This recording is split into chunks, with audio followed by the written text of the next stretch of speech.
저는 이승구입니다. 생명연에 95년도에 와서 좀 오래 있었습니다. 제가 오늘 발표 드릴 제목은 플라스틱 분해 효소의 고속 탐색 기술이라고 정했습니다.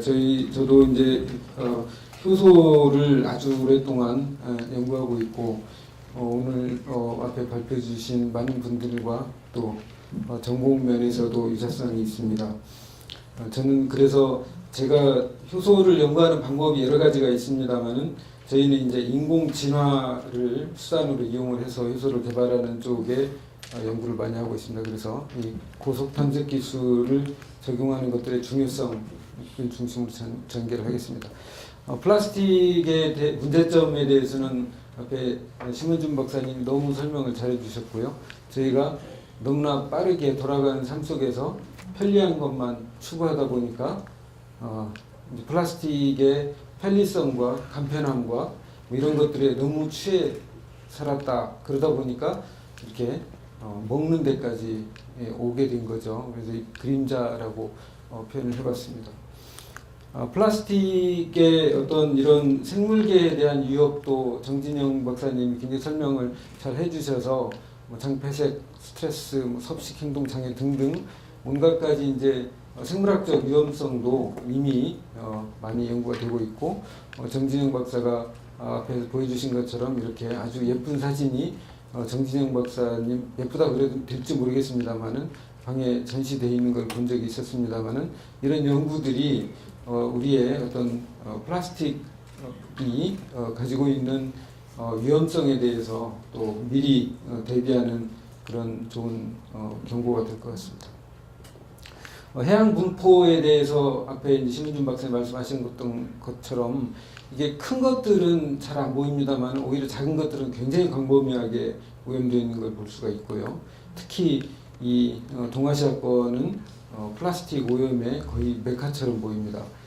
근데 플라스틱 오염을 다른 것들은 이제 뭐 큰 것들은 아까 말씀하신 것처럼 궤도를 통해서 어느 정도 해결이 가능한데 작은 것들은 사실 방법이 없다 이렇게 말씀하셨지만 또 김경진 교수님이 방법이 없는 건 아니다 이렇게 또 잘 보여줘서 미세 플라스틱도 생물학적 분해, 제조 공정의 개선, 또 대체 재개발 등 과학적 해결이 정말 필요한 분야가 이쪽이 아닌가 하고 생각합니다. 플라스틱 앞에 이제 이야기한 것만 보면은 플라스틱은 굉장히 해악이죠. 해악이고 그런데 사실 20세기의 최대 축복이 플라스틱이었다고 또 한단 말입니다. 플라스틱은 산업으로 봐도 굉장히 큰 부가가치를 유발하죠. 10배에서 100배까지 플라스틱 만들어내고요.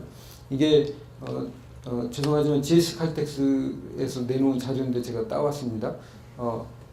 지금 뭐 제가 듣기로는 플라스틱 산업의 총 규모가 조선업하고 같다고 그럽니다.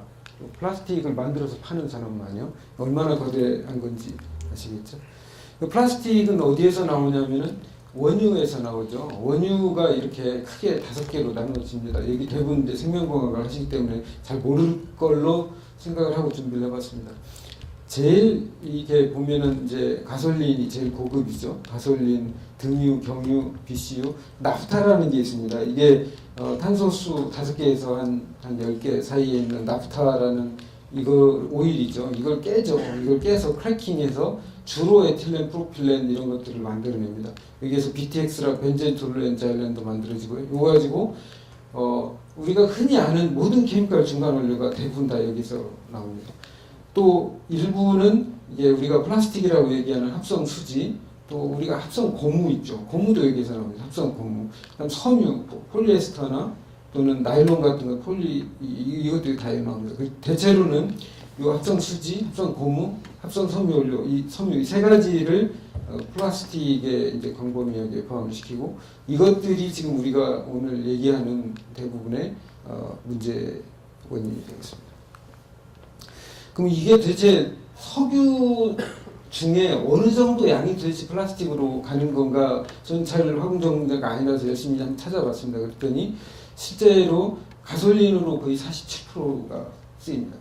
또 디젤, 또 그밖 제트퓨얼 이런 데로 가는 게 거의 대부분이고 나프타로 가는 총량이 18%, 15%라는 데도 18% 정도밖에 안 되고요. 이거 중에 또 일부만이 실제로는 플라스틱을 쓰입니다. 플라스틱으로 가는 양이 그렇게 어마어마한 양이 아닙니다. 대부분은 태워집니다. 이렇게 태워지는 것들이고 연료를 공급하는 것들. 그래서 저는 그런 생각이 들어요. 플라스틱 그냥 모아서 태우면 안 되나?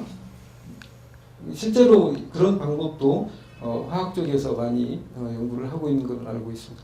플라스틱이 이게 이렇게 우리 몸의 70%가 물이라는데 우리 생활용품의 70%가 플라스틱을 쓰고 있다고 합니다. 그러니까 얼마나 플라스틱이 큰지 알 수 있고요. 비료나 농약이 플라스틱 석유에서 나오죠. 없으면 유럽 크기만큼의 토지 개간이 매년 필요하다고 그렇게 하고요. PVC 하나 창틀을 나무로만 바꾸게 하려면 서울시만큼의 살림이 없어진다 보니까 이 플라스틱이 얼마나 중요한 건지 알 수가 있죠. 이 좋은 플라스틱을 이제 계속 써야 할 거 아닙니까? 계속 써야 되는데 지금처럼 쓰면 망한다라는 걸 이제 앞에 분들이 다 말씀해 주셨잖아요. 이걸 계속 쓰려면 우리가 대책을 가지고 써야 된다. 그냥 쓰면 큰일 난다 이 얘기고요. 가장 많이 쓰이는 데를 보면은 패키징 여러분들 이제 집에서 뭐 시켜서 쓰지 않습니까? 뭐 가정에 이렇게 딜리버리하는 것들이 그게 이렇게 많은지 몰랐어요. 이게 전체의 36%입니다. 전체 플라스틱 소모량에. 그 다음에 이제 건물 짓는데 이거 보통 우레탄이라고 하는데요. 우레탄 폴리머를 쓰는 이 빌딩에 쓰는 게 16%. 그 다음에 섬유가 15%밖에 안 됩니다. 그럼 이게 지금 이 얼마나 이 패키징, 저는 이 패키징이 그냥 그 광고나 아니면 사람들한테 계몽하기 위해서 패키징을 줄이라 그런 줄 알았는데 실제로 여기가 제일 큽니다. 어마어마하게 큽니다. 그래서 이렇게 많은 플라스틱이 패키징에 쓰이고 있고 실제 종류를 보면은 폴리프로필렌하고 폴리에틸렌이 거의 뭐 주종이고요. 펫도 굉장히 중요하지만 상대적으로 PP나 PE, PVC에 비하면 조금 적습니다. 그렇지만은 어쨌든 요 몇 가지 플라스틱이 거의 집중적으로 대부분의 플라스틱을 씁니다. 우리가 지금 얘기하는 거 플라스틱 분해에 대해서 얘기하고 있습니다. 플라스틱을 분해한다는 거예요. 분해한다는 거는 뭐든지 연소시키는 겁니다. 연소시키는 현상, 화학적으로 연소시키는 거고 생물학적으로 연소시키는 겁니다. 연소에는 필수적으로 산소가 들어갑니다. 산소가 멀쩡한 산소가 굉장히 안정된 물질인데 들어갈 수가 없어요. 그래서 산소를 활성화시켜야 됩니다. 그래서 앞에 이제 유충민 박사님 얘기하셨던 PP 메커니즘이 안 알려져 있다고 계속 그러잖아요. 확인하기도 어렵고 그 이유가 그겁니다. 거기에는 산소가 아예 안 들어가 있습니다. 산소가 아예 안 들어가 있다 보니까 얘네는 완전 생짜배기를 태워야 되는 겁니다. 산소를 쪼개야 됩니다. 그냥 산소는 못 들어갑니다. 산소 두 분자의 안정된 O2를 전자를 넣어가지고 쪼갭니다. 싱글본드 O 사이에 싱글본드를 만들어주고 그런 산소가 보통 우리가 얘기하는 하이드로젠 페록사이드라고 하는 물질이 그런 산소입니다. 싱글본드로 활성화되어 있는 산소. 그런 식으로 산소를 활성화하는 단계가 필요하기 때문에 이 작업이 PP가 굉장히 어렵습니다. 제가 이제 플라스틱 구조를 몇 가지 쭉 보여드리면서 제가 사실 발표 드리는 거는 전체적으로 앞에 이제 말씀 주셨던 네 분의 연사의 내용들을 이렇게 랩업하면서 미세 플라스틱 문제 또 플라스틱 문제에 대처하기 위해서 우리가 어떤 접근을 해야 될 것인가 하는 것을 좀 정리를 해본 내용 되겠습니다. 이 P는 이렇게 생겼습니다. 굉장히 규칙적이고 예쁘게 생겼죠. 여기가 이제 탄소고 여기가 수소입니다. 이 PP입니다. PP는 프로필렌이라고 해서 여기 탄소 하나가 더 있죠. 그 다음에 페트, 우리 김경진 교수님 얘기하시는 페트입니다. 이게 테레프탈레이트라고 해서 방향종 물질이 있어서 뭔가 굉장히 터프해 보이지만 사실은 산소가 이렇게 군데군데 계속 들어가 있는 겁니다. 그래서 얘네는 단단하지만 상대적으로 이 간단한 비닐봉지보다 이것도 쉽습니다. 분해하기가. 그 다음에 PLA라고 하는 거 있죠. 우리 손정훈 박사님이 PLA 쪽으로 굉장히 좋은 결과를 많이 얻고 계십니다. 그래서 PLA는 락틱 엑시드를 폴리머레이션한 건데요. 이것도 사실은 에스터 본드이기 때문에 끊을 수 있습니다. 근데 보통 롱체인 에스터는 오히려 쉽게 끊습니다. 숏체인 에스터가 어렵습니다. 이거 쉽게 분해가 안 됩니다. 생물학적으로. 그래서 폴리락타이드는 보통 생분해성이라고 얘기를 안 하는 이유가 그거고요. 말씀드렸듯이 앞에 연소한다고 그랬잖아요. 이 첫 번째 단계에서 퍼럭시데이즈가 여기다 산소를 뽑아주지 않으면은 이거는 절대 분해 안 일어납니다. 아스팔트만큼 단단한 겁니다. 그래서 분해가 안 되기 때문에 여기에다가 산소를 도대체 어떻게 집어넣냐. 산소 집어넣는 게 왜 그렇게 어렵냐. 산소를 집어넣으려면 먼저 전자가 산소를 활성화시켜야 되는 겁니다. 그게 어려운 겁니다. 전자는 세포 안에서는 전자가 NADH 때 풍부하죠. 세포 바깥에 나가면 없습니다. 그래서 세포 바깥에서 산소를 여기다 꼽아 넣는 작업이 굉장히 어려운 작업이다. 그리고 그거에 대한 연구는 지금 알려진 게 사실 거의 없다. 현상적으로만 보이는 거지 실제로 그 메커니즘을 연구하는 거는 우리가 굉장히 갈 일이 많은 길이다. 이렇게 제가 말씀드리겠고요. 폴리스타이렌 이거 더하죠. 이거 아로마틱까지 붙어 있습니다. 폴리스타이렌 분해된다는 논문들이 나옵니다. 뒤에서도. 도대체 어떻게 왜 분해되는지 아무도 설명 못합니다. 폴리스타이렌 그렇고요. 아까 이전에 심원준 박사님이 폴리스타이렌이나 폴리에틸렌 같은 것들이 빛과 열과 대기 중의 산소에 의해서 이 터셔리 카본이 만약에 산소를 먹으면은 얘네들도 깨질 가능성이 있습니다. 그래서 생물학적인 현상만이 아니라 일단 자연적인 현상하고 같이 시너지스틱하게 작용하는 게 아닐까라고 추정이 됩니다. 러버도 마찬가지 이렇게 이소프렌 유닛으로 되어 있는데 만만치 않아 보이죠? 카프락탐 이게 나일론입니다. 나일론 재밌습니다. 나일론은 산소도 들어있고 아마이드도 들어있습니다.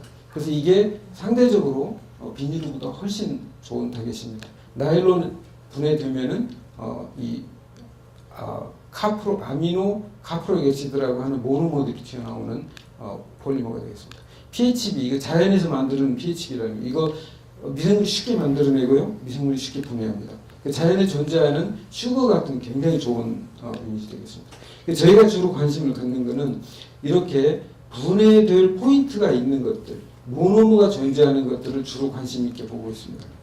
그래서 저희는 그동안 이제 연구를 쭉 오랫동안 합성생물학 기반으로 연구를 해왔는데 저희는 모노머가 존재하는 것들을 대상으로 삼는 편이 이 문제에 접근하는 굉장히 효과적인 방식이다라고 생각을 하고 있습니다. 그래서 이런 모노머가 플라스틱 분해 요소에서 나오게 되면은 이걸 단일 세포 수준에서 감지하고 모노머를 만들어내는 효소를 찾아내서 개량하는 이런 방식의 연구를 하겠다라는 게 저희들의 생각이고요. 이런 효소를 만들어진 저희가 이 크리스퍼 카스9 쪽의 연구를 경험을 풍부하게 가지고 있습니다. 그래서 이런 것들을 균주 개발, 플라스틱 분해 미생물 개발에 효과적으로 적용해 나가고 또 이런 반응이 김경진 교수님 앞에서 보여주셨듯이 멀티 스텝으로 가기 때문에 이걸 더 세포 안에서 효과적으로 멀티 스텝 리액션이 가기 위해서 사용 가능한 기술들이 저희가 이미 특허를 확보하고 있는 게 있습니다. 그래서 이런 기술들이 플라스틱 모노머 관련 효소와 대사에 적용이 된다면은 저희가 효과적으로 이 문제에 접근할 수 있을 것이다 라고 생각을 하고 있습니다. 나일론 분해 산물의 게스라는 건 이제 지네틱 엔자임 스크리닝 시스템이라고 해서 저희가 특허권을 가지고 있는 기술이 되겠습니다. 나일론 앞에서 말씀드린 나일론 예를 들면은 빨간 부분들이 이제 산소로 이렇게 군데군데 꼽혀 있는 거고요. 여기 보면 파란 것이 이제 나이트로젠으로 또 꼽혀 있는 겁니다. 이런 부분들이 쉽게 공격이 되는 거죠. 예를 들어서 이 부분을 어떤 효소가 공격을 하게 되면은 아미노 카프로엑시드라고 하는 이렇게 모노머들이 튀어나오고 어떤 효소가 작용을 해서 이거를 이렇게 이건 말입니다. 굉장히 플렉시블하죠. 여기 보면 각각의 원소들이 그냥 선형화되어 있기 때문에 엄청나게 플렉시블해서 얘가 가질 수 있는 컨포메이션이 막 수백만이 됩니다. 그래서 이런 것들은 농도가 굉장히 높아져야만 바이올로지컬 인터랙션을 할 수 있는 수준의 농도에 도달을 합니다. 그래서 이 상태를 우리가 타겟으로 삼은 모노머 디텍션이 좀 어렵습니다. 그래서 이거를 이렇게 사이클 형태로 말아버리면은 얘가 구조적으로 굉장히 안정이 됩니다. 그럼 이 상태라면 생물학적으로 이런 구조를 가진 게 생명체 내에 거의 없고 구조가 안정적이기 때문에 충분히 전사인자나 이런 것들로 디텍션을 할 수 있는 타겟이 됩니다. 그래서 저희가 실제로 수십 마이크로몰 농도 수준에서 이거를 효과적으로 디텍션 할 수 있는 바이오 센서 시스템을 개발을 했고 뒤에서 좀 더 보여드리겠습니다. 이 문제를 이렇게 보시면서 앞에 이제 원장님 질문하셨었죠. 뭔가 그것만 갖고 되냐, 진짜 그것만 갖고 되냐. 이 문제입니다. 효소 무생물이면 다 해결이 되냐? 그렇지 않을 것 같아요. 저도. 예를 들어서 이게 숲을 보면은요, 이게 지금 팜나무 이 사진 손정훈 박사님 주셨던 것 같아요. 이 셀로바이오스 유닛으로 되어 있는 셀룰로스고요. 이 리그닌입니다. 이 플라스틱하고 크게 다르지 않습니다. 자연에서 플라스틱과 가장 유사한 구조는 이런 리그닌 구조, 이런 셀로바이오스에 의한 셀룰로스 구조가 되겠습니다. 리그닌이 깨지면 이게 모노머 페롤릭 애시드 이렇게 나오고요. 이런 데다가 이제 효과적으로 작용하는 효소가 어떤 게 있느냐? 셀룰레이즈죠. 여러분 잘 아시는 것처럼. 셀룰레이즈는 2차 대전 때 트리코더마 리세이라는 미생물이 이 전쟁 중에 남태평양에서 발견이 됐고요. 그 뒤에 사람들이 이 70년대에 이거를 사업화하겠다는 회사들이 덤벼들어서 본격적으로 막 뛰어들었습니다. 그래서 한 70여 년간 정말 어마어마한 돈이 들어갔고요. 이게 실제로 지금 어느 정도 산업적으로 적용되는 부분들도 생겨나고 있잖아요. 그래서 우리가 플라스틱 분해를 잘 하려면은 우리가 셀룰레이즈를 통해서 축적해온 엄청난 경험들을 우리가 되돌아봐야 된다. 그게 어떻게 작용이 됐는지를 잘 활용을 하면은 플라스틱 문제를 해결할지도 모른다라는 얘기고요. 첫 번째가 바로 리칼스트런스 이슈입니다. 이게 셀룰레이즈가 어려웠던 가장 큰 이유였죠.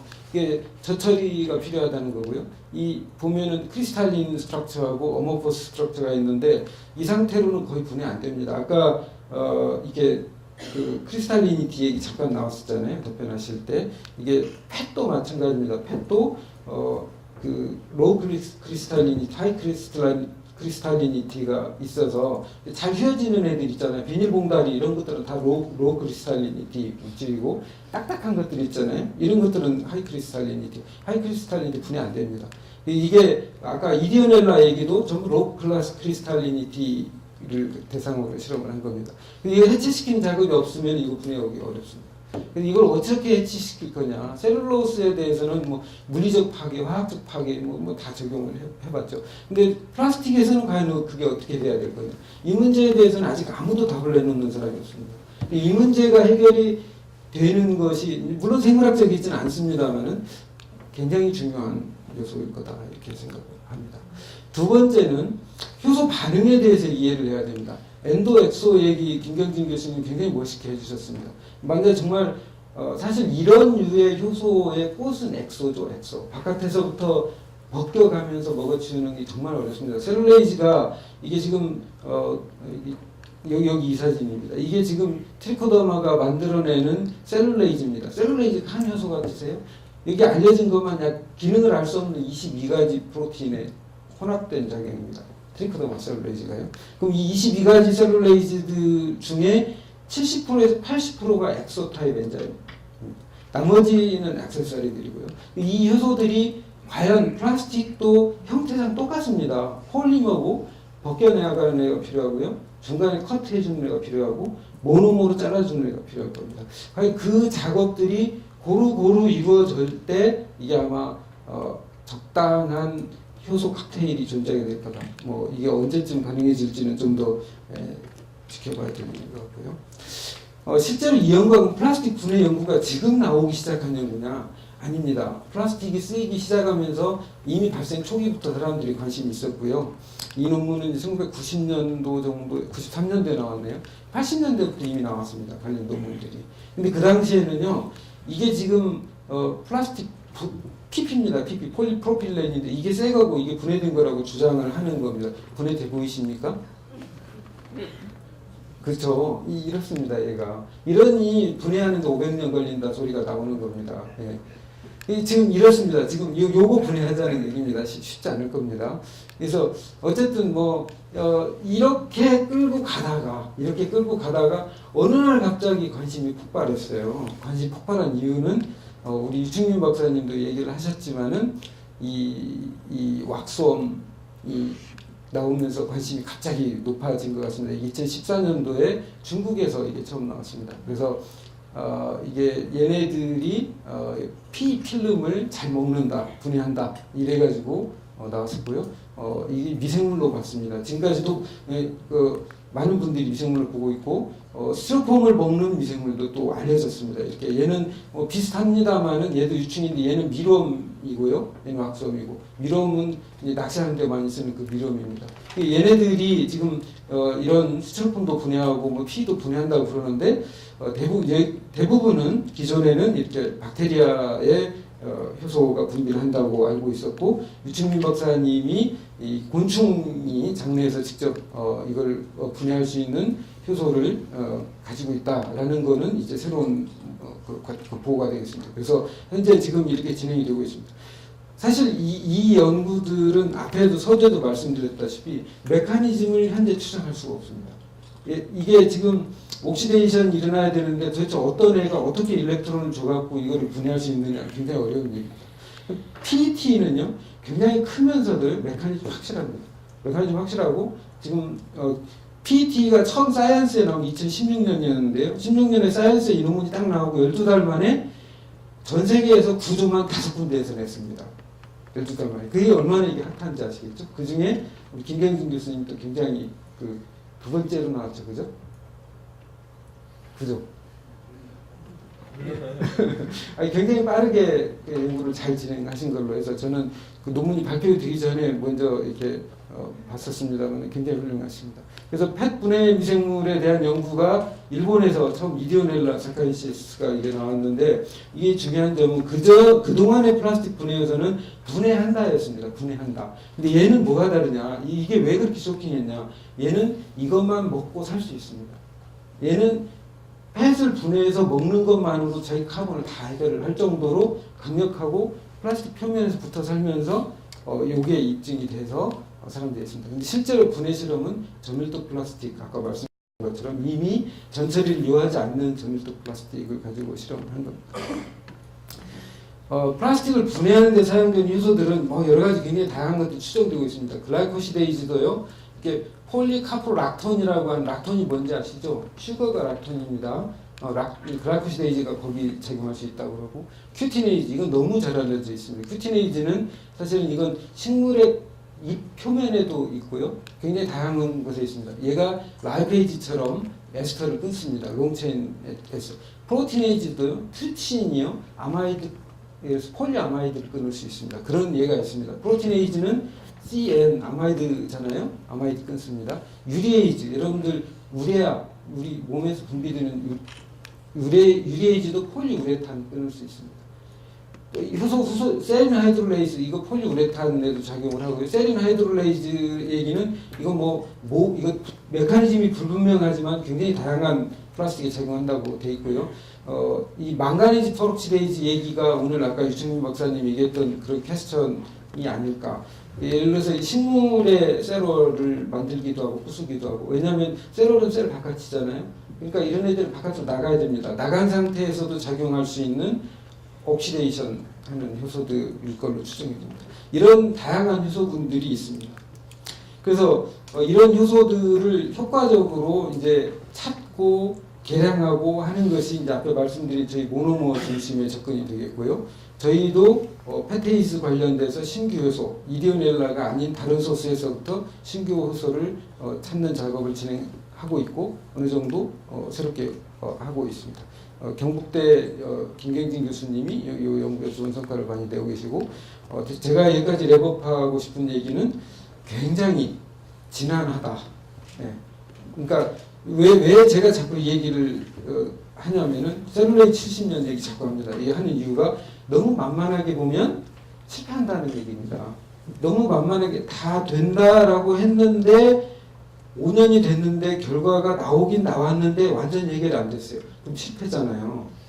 그러니까 어렵다라는 것을 알리고 하는 것도 굉장히 중요하다라는 뜻으로 제가 이렇게 왜 그렇게 어렵냐? 셀룰로스도 겁나 어려웠는데 플라스틱은 더 어려워 보인다면 왜 이렇게 어렵나?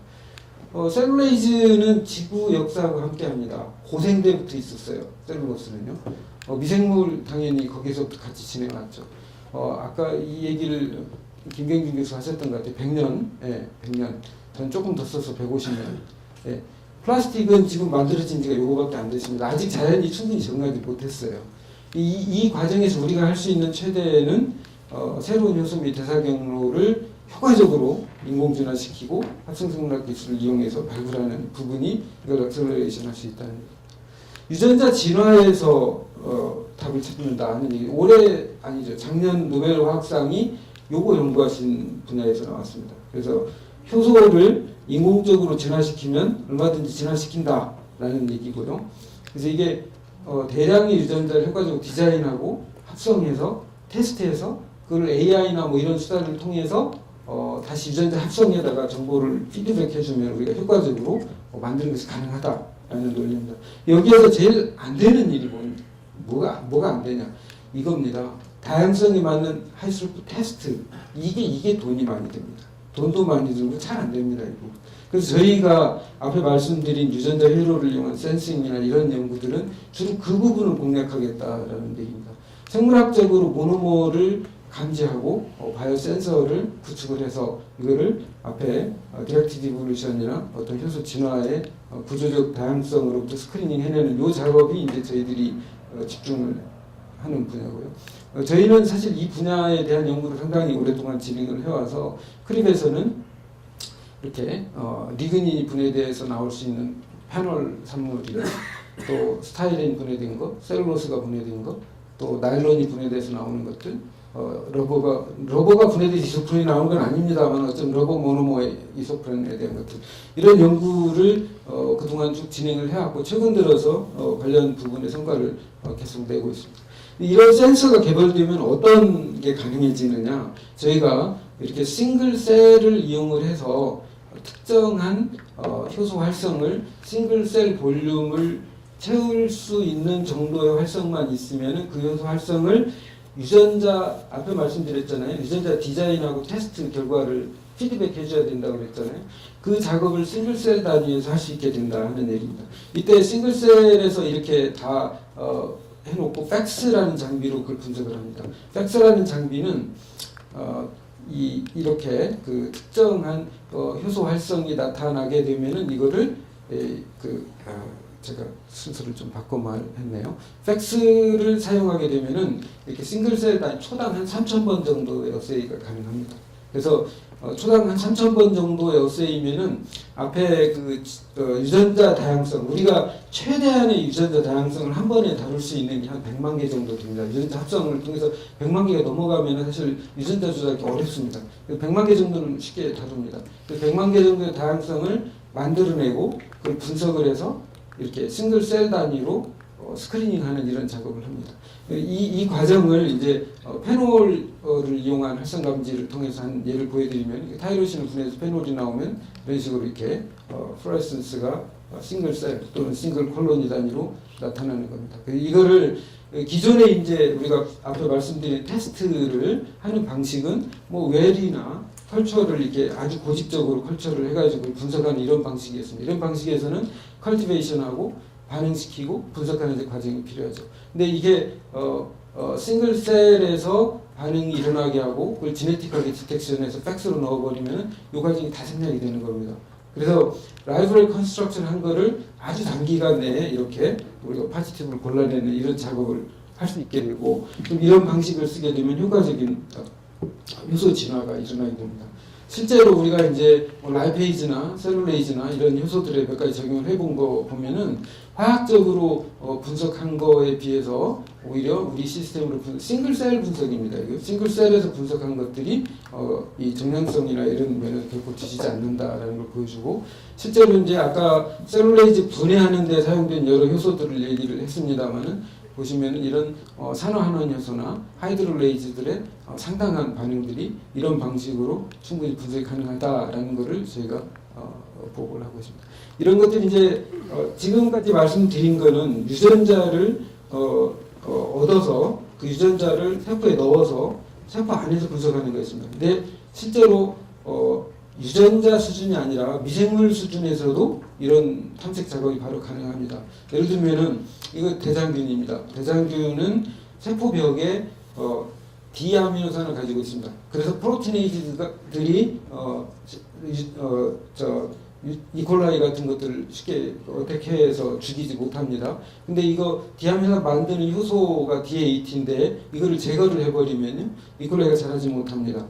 이콜라이가 자라지 못하는데 주변에 어떤 효소 다른 미생물 우리가 탐색하고 싶은 다른 미생물들이 있어서 얘네들이 어떤 기작으로 페놀을 만들어내게 되면은 얘가 이 디아민산을 만들어서 살 수 있게 됩니다.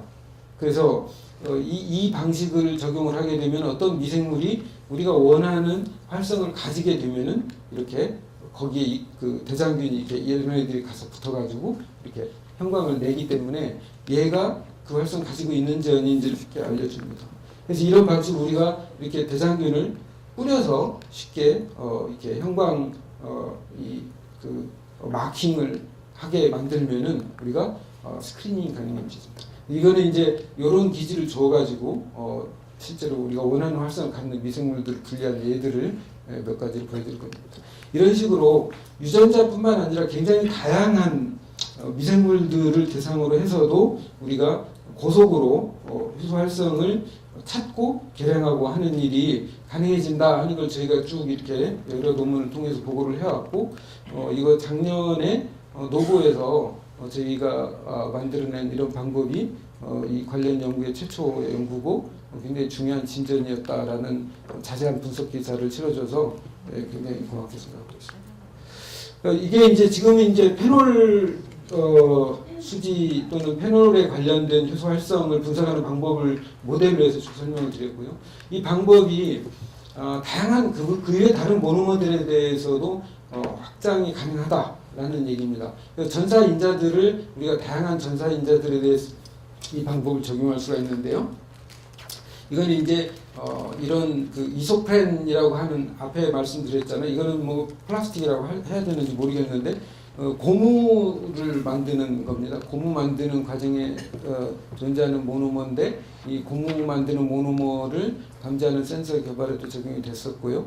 두 번째는 나일론입니다. 나일론 6 저희는 이제 사실은 가장 연구가 많이 되어 있는 쪽이 나일론에 대한 연구였습니다. 그래서 나일론을 앞에 그 나일론 모노머를 이렇게 둥글게 만들어서 그걸 감지할 수 있다라는 얘기를 서두에 제가 드렸잖아요. 그런 방식으로 이렇게 카프로락탐이라는 물질을 센싱하는 이런 회로를 합성생물학적으로 제작을 했고요. 각각의 여기 구성 요소들을 이렇게 마치 그 여러분들 이렇게 전자기기 조립하듯이 파트를 쭉 늘어놓고 그것들을 이렇게 베스트 웨이를 찾는 방식으로 조합함으로써 원하는 퍼포먼스를 찾아가는 뭐 합성생물학에서 얘기하는 부품 뭐 그런 개념에 접근이 되겠습니다. 그래서 우리가 유전자 회로를 구축을 해서 이런 앞에 말씀드린 아미노 카프로릭 액시드라는 물질이 만들어지면 효과적으로 그 경로를 활성화시키는 효소를 찾는 이런 스크리닝을 쭉 진행을 했고요. 이 과정에서 저희가 이제 굉장히 흥미로운 거 하나를 발견을 했습니다. 그 뭐냐면은 이게 3-HBD라는 효소를 찾아냈는데요. 이게 뭐냐면은 아미노 카프로릭 액시드를 줬을 때 얘를 이렇게 둥글게 말아주는 활성을 우리가 대상으로 찾고 있었는데 hit을 얻어놓고 보니까 이게 알코올 디하이드로게네이즈 3-HBD 이게 그래서 알코올 디하이드로게네이즈는 NADH 디펜던트 산화하는 효소인데 그게 어떻게 이런 반응을 하지? 사실은 굉장히 우리 스스로 이해하기 힘든 결과가 있습니다. 그래서 이게 왜 이렇게 되는지에 대해서 저희가 굉장히 자세한 연구는 본 발표에서는 생략을 하고요.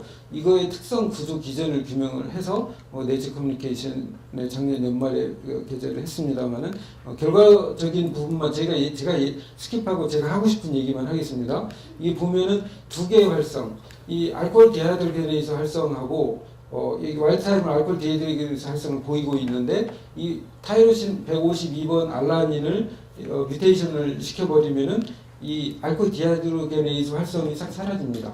그 대신에 여기 보시는 아마이드 포밍 사이클레이즈 활성은 여기에서는 2배라고 나와 있는데 어떤 때는 뭐 3배도 나오고 또 그 이상도 나오고.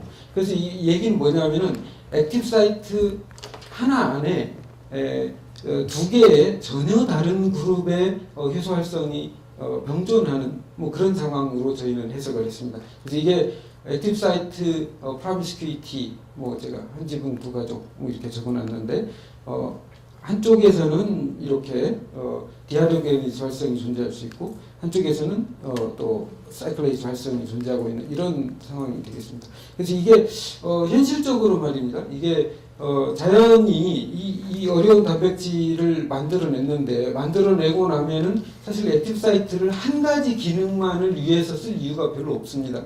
얼마든지 포켓에 적절한 다른 효소 활성이 존재할 수 있으면 자연은 그걸 액티브 사이트 레지듀만 설치해서 그걸 활용하는 편이 훨씬 유리해집니다.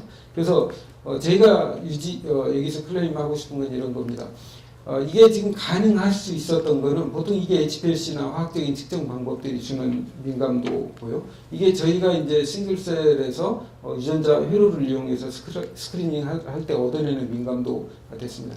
이게 새로운 수준의 민감도를 얻게 됨으로써 자연계에 존재하는 실제로 프로미스큐어스하게 존재하는 유전자 서열상으로는 찾아지지 않으나 경험적으로는 존재하는 액티비티를 우리가 발굴하는 일에 좀 더 효과적으로 도전할 수 있게 됐다라는 얘기입니다. 그래서 이런 것들이 새로운 미발견 효소나 더 어려운 스크리닝에 우리가 관심을 갖는 이유고요. 실제로 나일론 분해라든지 플라스틱 문제, 그 밖에 다른 플라스틱 문제들에 대해서도 굉장히 실제 반응이 효과적으로 진행되기 어려운 상황들이 있습니다. 그런 것들에 우리가 도전을 하는데 이런 지네틱스 서킷을 이용해서 싱글셀 단위로 대량의 유전자원을 탐색을 한다면은 이게 새로운 더 개선된 효소 활성을 얻어내는데 효과적으로 이용이 될 것이다 하는 것이 되겠습니다. 그래서 최근 이제 이렇게 이제 파테이즈 분해하게 되면 TPA가 나오게 되는데 TPA에 대해서도 아직 퀄리티 면에서 민감도나 신호가 충분하진 않습니다만은 리스폰스를 보이는 이런 바이오센서가 개발이 됐습니다. 그래서 실제 패테이즈에 대해서도 이 방법을 한 건 아니지만 새로운 패테이즈를 우리가 찾고 개량하는 작업이 앞으로 진행될 수 있을 것으로 보고 있습니다. 이런 것들이 이제 정리하자면 이렇습니다. 민감하고 빠른 기술이 존재하게 되면은 이렇게 같은 사물을 봤을 때 보이는 것과 보이지 않는 것의 차이가 있습니다. 그래서 현미경이 더 높은 레졸루션의 현미경을 가지면은 더 정교하게 우리가 세포 현상을 이해할 수 있는 것처럼 더 좋은, 더 민감하고 더 빠른 스크리닝 기술이 지노믹스에서 그냥 서열상으로 유추하는 것 이상의 솔루션을 우리한테 제공할 수 있을 것이다. 이게 플라스틱 문제라면은 더더욱 기존에 접근하는 방식만으로 물론 기존에 접근하는 방식이 가장 중요한 골격이 되겠지만은 굉장히 다양한 플라스틱이 있습니다. 뭐 PET도 있고 뭐 아까 폴리에틸렌 얘기했으면 고밀도 저밀도가 전혀 크리스탈리티 문제로 다른 결과를 보이고요. 또 염화 비닐 문제, 또 뭐 프로필렌 문제, 스티렌 문제 아직 아직 시작도 못한 산들입니다. 그래서 이런 것들에 우리가 이제 수분 침투가 불가능하고 정량성도 거의 화학적으로 없기 때문에 생체물질하고 거의 똑같으니까요. 얘네들은 이런 애들을 분석해서 미약한 효소 활성을 찾고 개량해나가는 작업에 저희 연구가 이제 효과적으로 이용이 될 수 있길 바라고요. 저희는 이제 크립의 합성생물학 전문 연구단이 되겠습니다. 올해부터 이제 런칭이 된 거고요. 그래서 각 분야의 이제 전문가들이 굉장히 저희 연구단에 잘 들어와서 스크리닝 기술과 또 균주 개발 이런 부분에 효과적으로 시너지가 생겨날 거라고 기대를 하고 있습니다. 이제 앞에 말씀을 주셨던 연사들이 이제 대부분 이 범주 안에 있었습니다. 그래서 뭘 해야 되는가, 뭘 연구해야 되는가에 대해서 제가 정리를 해봤습니다. 플라스틱의 생물계 순환, 유해성, 분해 경로 연구 굉장히 중요하죠. 아마 가장 어찌면 다급할 수도 있는 연구가 되겠고요. 저희가 주로 관심을 갖는 고효율 플라스틱의 분해 효소 개발 및 자원화에 되겠습니다. 여기에서는 앞에 말씀드렸듯이 리칼스트런시 문제를 어떻게 볼 거냐 고민이 필요하고요. 고효율 효소 개발, 당연히 구조 기반, 인공지능, 또 초고속 탐색을 제공한 고효율 효소 개발 노력이 필요하고요. 효과적인 효소 생산 굉장히 중요합니다. 호스트가 효모일 수도 있고 곰팡이, 아스퍼질러스 곰팡이일 수도 있습니다. 또는 바실러스일 수도 있고요. 또 이것들이 최종적으로 적용하는 단계에 가면은 프로세스 형태로 적용하기는 조금 어려울 거라고 저는 생각을 합니다. 그래서 미생물이나 마이크로비움을 이용해서 이거를 제어해야 된다라고 생각을 합니다. 그래서 이런 어떤 동물 또는 곤충, 장내, 아까 이수민 박사님 장내, 곤충이 장 얘기하셨는데 이런 것들이 굉장히 중요한 적용 타겟이 될 수 있다고 생각을 합니다. 그래서 이것들 이런 마이크로비움을 통해 적용하려는 이런 자원화 노력도 굉장히 중요한 부분이라고 생각이 되고, 궁극적으로는 이제 여기에 기업에서 오신 분들도 계십니다만은 산물을 회수하고 정제하는 부분도 아마 고민이 처음부터 같이 가지고 들어가야 될 거다라고 생각이 되고요. 이런 것들이 어떤 생물 안전을 고려한 종합적인 저감 대책이 체계적으로 좀 이루어져야 되지 않는가라는 생각을 합니다. 예. 현재 이제 플라스틱에 대해서는 우리가 이제 앞에 많은 뭐 두심까지 얘기했으면 굉장히 많은 얘기가 있었죠. 근데 아마도 정진행 박사도 빙산 얘기했었습니다만은 아마 우리가 아마 지금 여기 언저리 정도에 있는 거 아니겠는가. 앞으로 해결해야 될 일들이 이렇게 굉장히 많고 우리가 전문가들의 협력을 통해서 우리가 제대로 된 연구를 수행해야 될 부분이다 이렇게 생각이 듭니다. 이 연구는 저희 이제 그 학생생물학 연구단에 이제 많은 분들이 굉장히 헌신적으로 오랫동안 노력해 주신 결과가 되겠습니다. 감사합니다.